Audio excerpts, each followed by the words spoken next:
Iqooന്റെ z9s Pro. ഓ നമ്മുടെ comment section നോക്കിയാൽ നിങ്ങൾക്ക് മനസ്സിലാവും ഇഷ്ടം പോലെ ആൾക്കാർ നമ്മളോട് റിക്വസ്റ്റ് ചെയ്ത ഫോണാണ് ഇതിൻ്റെ റിവ്യൂ ചെയ്യാൻ പറഞ്ഞിട്ട്. പക്ഷേ നമുക്ക് റിവ്യൂണിട്ടൊന്നും കിട്ടിയില്ല. നമുക്ക് ആരെങ്കിലും ഫ്രണ്ട് വാങ്ങിയാലോ അല്ലെങ്കിൽ നമ്മൾ സ്വന്തമായിട്ട് വാങ്ങിയാലൊക്കെയാണ് കിട്ടുന്നത്. അപ്പോൾ എൻ്റെ ഒരു കൂട്ടുകാരൻ വാങ്ങിയതാണ്. പാവം പിടിച്ചവൻ ഇതുവരെ ഫോൺ കിട്ടിയിട്ടില്ല. ഏകദേശം ഒരു 4-5 ദിവസമായിട്ട് ഞാൻ യൂസ് ചെയ്തുകൊണ്ടിരിക്കുകയാണ്. അവന് ഫോൺ പോലും കിട്ടിയിട്ടില്ല. ബിഗ് ബില്യൺ ഡേയിൽ ഏകദേശം 22,000 താഴെ പ്രൈസ് കിട്ടി. എനിക്ക് തോന്നുന്നു 21 ഇല്ലർക്ക് എന്തോ കിട്ടി. അത് നോക്കണ്ട, നമുക്ക് ഇപ്പോഴത്തെ ഒരു പ്രൈസ് നോക്കുകയാണെന്നുണ്ടെങ്കിൽ ഏകദേശം 25,000 രൂപ പ്രൈസിലാണ് ഈ ഫോൺ വരുന്നത്. അപ്പോൾ ഇതിൻ്റെ റിവ്യൂ ആണ് നമ്മൾ ചെയ്യാൻ പോകുന്നത്. എങ്ങനെയാണെന്ന് നോക്കാം. ആദ്യം തന്നെ എടുത്തു പറയേണ്ടത് സത്യം പറയാമല്ലോ ഇതിൻ്റെ ഒരു ബിൽഡ് ക്വാളിറ്റിയാണ്. കണ്ടു കഴിഞ്ഞാൽ മാത്രമല്ല ഇത് കൈ പിടിക്കുമ്പോൾ നമുക്കൊരു എന്താ പറയുക ഒരു ഫ്ലാഗ്ഷിപ്പ് ഫോണോ കൈ പിടിച്ച ഫീലുണ്ട്. അത് മാത്രമല്ല ഇപ്പോൾ ഞാൻ യൂസ് ചെയ്യുന്നത് എൻ്റെ iPhone 14 ആണ്. എനിക്ക് അതുമായിട്ട് കമ്പയർ ചെയ്യുമ്പോൾ പോലും ഇതിൻ്റെ ബിൽഡ് ക്വാളിറ്റിയിൽ യാതൊരു കുറവും ഫീൽ ചെയ്യില്ല. വളരെ സ്ലിം ആയിട്ടുള്ള ഫോണാണ്. നിങ്ങൾക്ക് കണ്ടാൽ മനസ്സിലാവും. ഇതിനകത്ത് 5500 mAh ബാറ്ററി വരുന്നുണ്ട്. പക്ഷേ വളരെ തിന്നാണ്. ഒരു എനിക്ക് തോന്നുന്നത് ഏകദേശം 8 mm താഴെയാണ് ഇതിൻ്റെ തിക്നെസ് വരുന്നത്. 7.9 7.49 അങ്ങനെ എന്തോ ഉള്ളൂ. നിങ്ങൾക്ക് കെർവ്ഡ് ഡിസ്പ്ലേ ഇഷ്ടപ്പെടുവാണെന്നുണ്ടെങ്കിൽ മാത്രമേ ഈ ഫോൺ ഇഷ്ടപ്പെടുള്ളൂ. എനിക്ക് ഭയങ്കര ഇഷ്ടമാണ്. കെർവ്ഡ് ഡിസ്പ്ലേ യൂസ് ചെയ്യാനായിട്ട് എനിക്ക് ഭയങ്കര താല്പര്യമാണ്. അതുകൊണ്ട് തന്നെ എനിക്ക് ഭയങ്കരമായിട്ട് ഇഷ്ടപ്പെട്ടു. ഈ കെർവ്ഡ് ഡിസ്പ്ലേ ഉള്ള ഫോണുകൾ കൈ പിടിക്കാനായിട്ട് വളരെ സുഖമാണ്. അതായത് 6.7 സൈസ് ഉണ്ടെങ്കിൽ നമുക്ക് കയ്യിൽ കംഫർട്ടബിൾ ആയിട്ട് പിടിക്കാൻ പറ്റും. ഫോണിൻ്റെ ബാക്ക് സൈഡ് നോക്കുകയാണെന്നുണ്ടെങ്കിൽ ഭയങ്കര സ്ലിപ്പറിയാണ്. അതുകൊണ്ട് തന്നെ കയ്യിൽ നിന്ന് കാലത്ത് പോകാൻ ചാൻസ് ഉണ്ട്. ഭയങ്കര ഗ്ലോസിയാണ്. പക്ഷേ ഇവരിൻ്റെ കൂടെ തന്നെ നമുക്ക് ഫ്രീ ആയിട്ട് കവർ തരുന്നുണ്ട്. അതിട്ട് യൂസ് ചെയ്യില്ല എന്നുണ്ടെങ്കിൽ ഫോൺ പെട്ടെന്ന് തന്നെ അഴുക്കാകാനും സ്ക്രാച്ചൊക്കെ വീഴാൻ ചാൻസ് ഉണ്ട്. ഇതിൻ്റെ തന്നെ Iqooൻ്റെ തന്നെ 12 ഉണ്ടല്ലോ, ആ ഒരു 12-ൻ്റെയൊക്കെ ബാക്ക് സൈഡ് ലുക്കാണ്. അവരുടെ ഫ്ലാഗ്ഷിപ്പ് ഫോണാണ്, അതിൻ്റെ ഒരു ലുക്കൊക്കെ വരുന്നുണ്ട്. അതുപോലെ തന്നെ എടുത്തു പറഞ്ഞൊരു കാര്യമാണ് ഫോണിൻ്റെ ഡിസ്പ്ലേ. 6.7 ഇഞ്ചാണ് ഡിസ്പ്ലേയുടെ സൈസ് വരുന്നത്. പക്ഷേ നമുക്ക് കംഫർട്ടബിൾ ആയിട്ട് യൂസ് ചെയ്യാൻ പറ്റും. സിംഗിൾ ഹാൻഡായിട്ട് യൂസ് ചെയ്യാൻ പറ്റും. അത് കെർവ്ഡ് ഡിസ്പ്ലേ ആയതുകൊണ്ട് തന്നെ കുറച്ചൊരു ഒതുങ്ങിയ ഫോണാണ്. വളരെ ബ്രൈറ്റ് ആയിട്ടുള്ള ഡിസ്പ്ലേ ആണ്. നമുക്ക് വെയിലത്ത് യൂസ് ചെയ്യാനൊന്നും യാതൊരു ഇഷ്യൂസും ഇല്ല. ഇവർ പറയുന്നത് 4500 നിറ്റ്സിൻ്റെ പീക്ക് ബ്രൈറ്റ്നസ് ഉണ്ടെന്നൊക്കെയാണ്. അതൊന്നും കൂട്ടണ്ട. പക്ഷേ നല്ല ബ്രൈറ്റ് ആയിട്ടുള്ള ഡിസ്പ്ലേ ആണ്. ഇപ്പോൾ തന്നെ ഉണ്ട്, ഇത് കുറച്ചിട്ടേക്കുവാണ്. കൂട്ടുവാണെന്നുണ്ടെങ്കിൽ വളരെ ബ്രൈറ്റ് ആയിട്ടുള്ള ഡിസ്പ്ലേ ആണ്. നമുക്ക് എത്ര തന്നെ വെയിലുണ്ടായാലും യൂസ് ചെയ്യാനായിട്ട് യാതൊരു ഇഷ്യൂ ഇല്ല. അമലോഡ് ഡിസ്പ്ലേ ആണ്. അതുകൊണ്ട് തന്നെ നല്ല കളർഫുൾ ആയിട്ടുള്ള ഡിസ്പ്ലേ ആണ്. നമ്മൾ വീഡിയോസൊക്കെ കൂടുതൽ കാണുന്ന ആളാണ്, നിങ്ങൾ മൾട്ടിമീഡിയ ഒക്കെ കൂടുതൽ യൂസ് ചെയ്യുകയാണെങ്കിൽ ഈ ഫോൺ വാങ്ങി വെച്ചു. കിഡിലനാണ്, കിഡിലൻ. 5500 mAh ആണ് ഫോണിൽ ബാറ്ററി വരുന്നത്. നല്ല കിടിലൻ ബാറ്ററി ലൈഫ് കിട്ടുന്നുണ്ട്. നിങ്ങൾ എത്ര ഹെവി യൂസർ ആയിക്കോട്ടെ നിങ്ങൾക്ക് ഈസി ആയിട്ട് ഒരു ദിവസം കിട്ടും.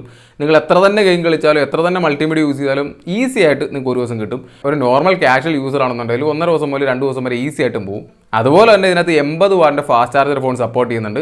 ആ 80 വാട്ടിൻ്റെ ഫാസ്റ്റ് ചാർജർ നമുക്ക് ബോക്സിനകത്ത് തരുന്നുമുണ്ട്.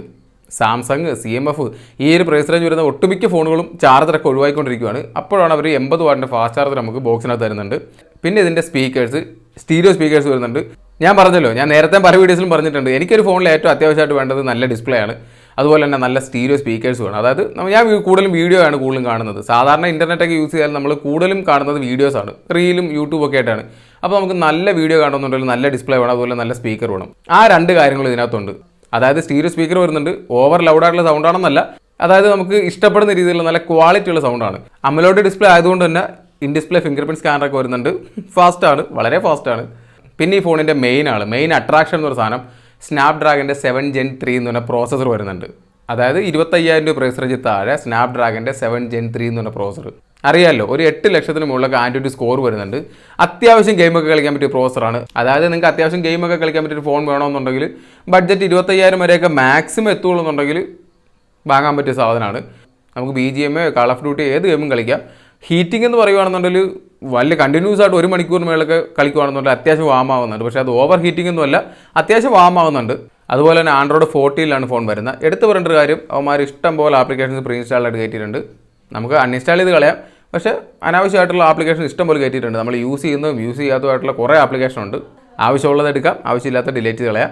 ഞാൻ നോക്കിയിട്ട് ഏകദേശം ഇപ്പോൾ സാംസങ്ങിൻ്റെ ഒരു 1 UI ഉണ്ടല്ലോ, ആ ഒരു 1 UI യൂസ് ചെയ്യുന്ന അതേ ഒരു സ്മൂത്ത്നെസ്സോട് കൂടിയൊക്കെ ഇപ്പോൾ യൂസ് ചെയ്യാൻ പറ്റുന്നുണ്ട്.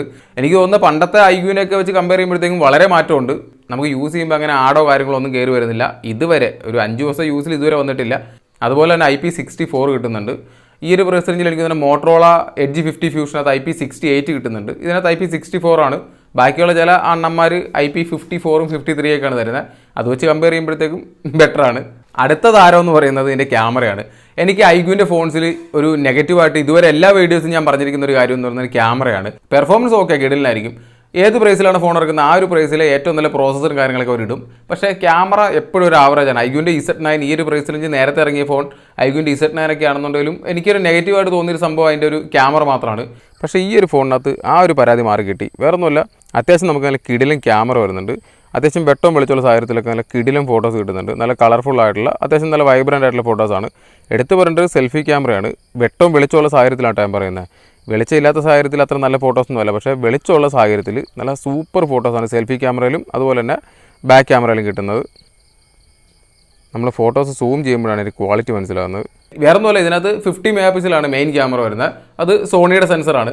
അതുപോലെ തന്നെ 8 മെഗാ പിക്സലിൽ അൾട്രാ വൈഡ് ആംഗിൾ ലെൻസും വരുന്നുണ്ട്. പിന്നെ സെൽഫി ക്യാമറ നോക്കാനാണെന്നുണ്ടെങ്കിൽ 16 മെഗാ പിക്സൽ സെൽഫി ക്യാമറ വരുന്നുണ്ട്. ലോ ലൈറ്റ് ഫോട്ടോഗ്രാഫിയിൽ അത്ര നല്ല ഫോട്ടോസ് എന്ന് പറയാൻ പറ്റില്ല, കുഴപ്പമില്ലാത്ത ഫോട്ടോസാണ്. പക്ഷേ നേരത്തെ ഐക്യൂവിൻ്റെ ഫോണൊക്കെ ആയിട്ട് കമ്പയർ ചെയ്യുമ്പോഴത്തേക്കും വളരെ വ്യത്യാസമുണ്ട്. അത്ര ബോറെന്ന് പറയാൻ പറ്റില്ല. നേരത്തെ Iqoo Z9 ആണെന്നുണ്ടെങ്കിൽ രാത്രിയിലോ അല്ലെങ്കിൽ ഇച്ചിരി വെട്ടം വെളിച്ചം കുറവുള്ള സമയത്തൊക്കെ ഫോട്ടോ എടുക്കുകയാണെങ്കിൽ വളരെ ബോറ് ഫോട്ടോ ആണ് കിട്ടിക്കൊണ്ടിരുന്നത്. പക്ഷേ ഇതിനകത്ത് അങ്ങനെ ഒരു കംപ്ലയിൻ്റ് ഇല്ല. അതുപോലെ തന്നെയാണ് സെയിം സെൽഫി ക്യാമറയുടെ ആയിരുന്നു നോക്കാനാണെങ്കിലും വെട്ടവും വെളിച്ചമുള്ളപ്പോൾ കിടിലും ഫോട്ടോയാണ്. പക്ഷേ ഇതിനകത്ത് വെട്ടവും വെളിച്ചം ഇല്ലാത്ത സാഹചര്യത്തിൽ ബാക്ക് ക്യാമറക്കാൾ ഉപരി സെൽഫി ക്യാമറയിൽ കുറച്ച് പോരായ്മ ഉണ്ടെന്ന് പറയാം. ഇതിൽ നമുക്ക് 2 വർഷത്തെ OS അപ്ഡേറ്റും അതുപോലെ തന്നെ 3 വർഷത്തെ സെക്യൂരിറ്റി അപ്ഡേറ്റും കിട്ടുന്നുണ്ട്. സത്യം പറഞ്ഞാൽ ഈ ഒരു പ്രൈസ് റേഞ്ചിൽ ഒരു ഫോണൊക്കെ ഉപയോഗിച്ചിട്ട് 100% ഒരു സാറ്റിസ്ഫാക്ഷൻ തോന്നിയൊരു ഫോണാണ്. വേറെ ഒന്നുമല്ല, പെർഫോമൻസ് നല്ലതാണ്. അതുപോലെ തന്നെ battery life extra ordinary battery life എന്ന് പറയാം. കിടിലം ബാറ്ററി ലൈഫ് കിട്ടുന്നുണ്ട്. പിന്നെ അത്യാവശ്യം കുഴപ്പമില്ലാത്ത ക്യാമറ വരുന്നുണ്ട്, ഫാസ്റ്റ് ചാർജർ വരുന്നുണ്ട്, സ്റ്റീരിയോ സ്പീക്കേഴ്സ് വരുന്നുണ്ട്. ഞാൻ പറയാമല്ലോ, നിങ്ങളുടെ ബഡ്ജറ്റ് ഒരു 25,000 ആണെന്നുണ്ടെങ്കിൽ നിങ്ങൾക്ക് കണ്ണും പൂട്ടി വാങ്ങാൻ പറ്റിയൊരു ഫോണാണ്. വേറെ ഒന്നുമല്ല, ഈ ഒരു പ്രൈസ് റേഞ്ചിൽ വന്ന് വേറെ ഫോണൊക്കെ ആയിട്ട് കമ്പയർ ചെയ്യുമ്പോൾ എനിക്ക് തോന്നുന്ന ഒരേ ഒരു ഫോൺ ഇതിനോട് അല്പമെങ്കിലും പിടിച്ചു നിൽക്കുന്നതെന്ന് പറയുന്നത് OnePlus Nord C4 എന്ന് പറഞ്ഞ ഫോണാണ്. ഏകദേശം സെയിം സ്പെക്കൊക്കെ തന്നെയാണ് വരുന്നത്, സെയിം പ്രോസസ്സറൊക്കെയാണ് വരുന്നത്. പിന്നെ ഫാസ്റ്റ് ചാർജർ ആണെങ്കിൽ അതിനകത്ത് 100 വാട്ടിൻ്റെ ഫാസ്റ്റ് ചാർജർ വരുന്നുണ്ട്, ഇതിനകത്ത് 80 വാട്ടിൻ്റെയാണ്.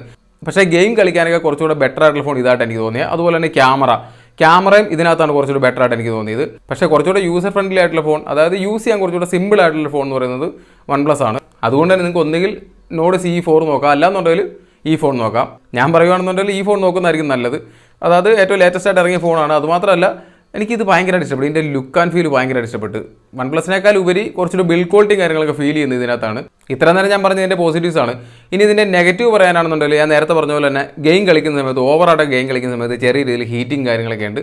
അതുപോലെ തന്നെ ക്യാമറയുടെ ആയിട്ട് നോക്കാനാണെന്നുണ്ടെങ്കിലും വെട്ടം വെളിച്ച് ഇല്ലാത്ത സാഹചര്യത്തിൽ കുറച്ച് ലോ ലൈറ്റ് ഫോട്ടോഗ്രാഫി എന്ന് പറയുന്ന ഒരു നെഗറ്റീവ് തന്നെയാണ്. പിന്നെ ഇതിൻ്റെ ബേസ് മോഡലിൽ 128 GB ആണ് മെമ്മറി വരുന്നത്, 8 GB റാം വരുന്നുണ്ട്. പക്ഷേ അതൊരു പോരായ്മയാണെന്ന് തന്നെ പറയാം. ഇപ്പോഴത്തെ കാലത്ത് നമുക്കൊരു 256 GB എങ്കിലും വേണം. പക്ഷേ ഇതിനകത്ത് നമുക്ക് മെമ്മറി കാർഡൊന്നും ഇടാൻ പറ്റില്ല. അതുകൊണ്ട് തന്നെ ബേസ് മോഡൽ എടുക്കുകയാണെങ്കിൽ മെമ്മറി ചിലപ്പോൾ ഒരു പ്രശ്നമായിട്ട് വരാം. അതും വേണമെങ്കിൽ ഒരു നെഗറ്റീവ് എന്ന് പറയാം. വേറെ ഒരു നെഗറ്റീവ് എനിക്ക് ഫീൽ ചെയ്യാത്ത ഫോണാണ്. ഞാൻ പറഞ്ഞല്ലോ, നിങ്ങളുടെ ബഡ്ജറ്റ് 25,000 ആണെന്നുണ്ടെങ്കിൽ എന്തുകൊണ്ട് നിങ്ങൾക്ക് കൺസിഡർ ചെയ്യാവുന്ന ഒരു ഫോണാണ്. അപ്പോൾ ഇന്നത്തെ വീഡിയോയിൽ ഇത്രയേ ഉള്ളൂ. നിങ്ങൾക്ക് വീഡിയോ ഇഷ്ടപ്പെട്ടാൽ ലൈക്ക് ചെയ്യാനും ഷെയർ ചെയ്യാനും സബ്സ്ക്രൈബ് ചെയ്യാനും മറക്കണ്ട. നമുക്ക് വേറെ വീഡിയോയിൽ കാണാം.